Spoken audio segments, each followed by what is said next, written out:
बिस्मिल्लाहिर्रहमानिर्रहीम। कब्र की पहली रात में क्या होता है? कब्र की पहली रात में मुर्दे के साथ क्या होता है? आइए इसके बारे में पढ़ते हैं कि रसूल सल्लल्लाहु अलैहि वसल्लम का क्या इरशाद है। एक रिवायत है जिसका खुलासा ये है कि रसूल सल्लल्लाहु अलैहि वसल्लम ने फरमाया कि बेशक जब तक बंदाए मोमिन दुनिया से इंतकाल और आखिरत का सफ़र करने को होता है तो उसके पास फरिश्ते नुजुल फरमाते हैं जिनके चेहरे हसीनो जमील और सूरज की तरह चमकते हुए होते हैं। उनके पास जन्नती कफन और जन्नत की खुशबू होती है। ये फरिश्ते इस कदर होते हैं कि जहाँ तक उसकी नज़र पहुँचे फरिश्ते बैठे हुए नज़र आते हैं और उसे घेरे रहते हैं और हज़रत मलाकुल मौत तशरीफ़ लाते हैं और उसके पास जाकर बैठ जाते हैं और फरमाते हैं, ए पाकीज़ा रूह, अल्लाह की मग़फ़िरत और खुशनुदी की तरफ निकल कर चल। फिर उसकी रूह इस तरह सहूलत और आसानी से निकल आती है जैसे मस्कीजे में से पानी का कतरा बहता हुआ बाहर आ जाता है।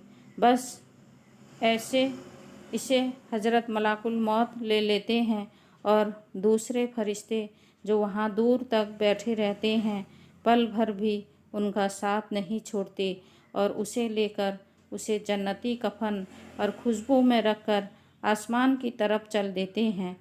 इस खुशबू के मुतालिक हुजूर सल्लल्लाहु अलैहि वसल्लम का इरशाद है कि ज़मीन पर जो भी उम्दा से उम्दा खुशबू पाई गई है वैसे ही खुशबू होती है।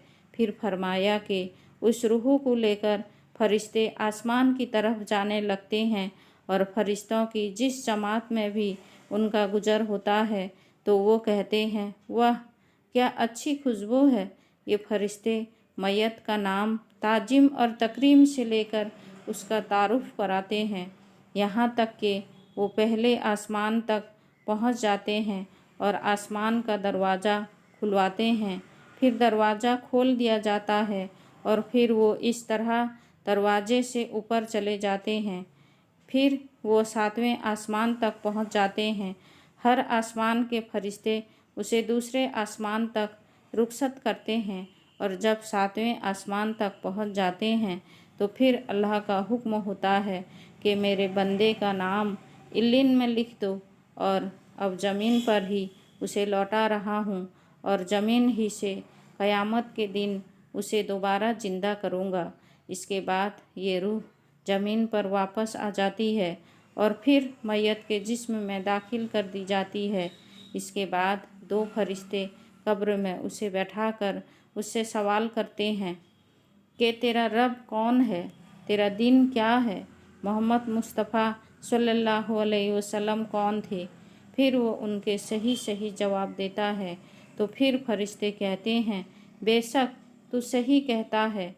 इसके बाद अल्लाह की तरफ से निजा आती है कि मेरे बंदे के लिए जन्नत का फर्श बिछा दो, उनको जन्नत का लिबास पहना दो और उसके लिए जन्नत का दरवाज़ा खोल दो। जन्नत का दरवाज़ा खुलते ही रूह पर हवा और खुशबू आने लगती है और कब्र को बहुत कुशादा कर दिया जाता है और उसके बाद मैयत के नेक अमाल हसीन और खूबसूरत लोगों की शक्ल में आते हैं और मैयत को रफ़ाकत का वादा करते हैं और खुशी की बशारत देते हैं। सुभान अल्लाह।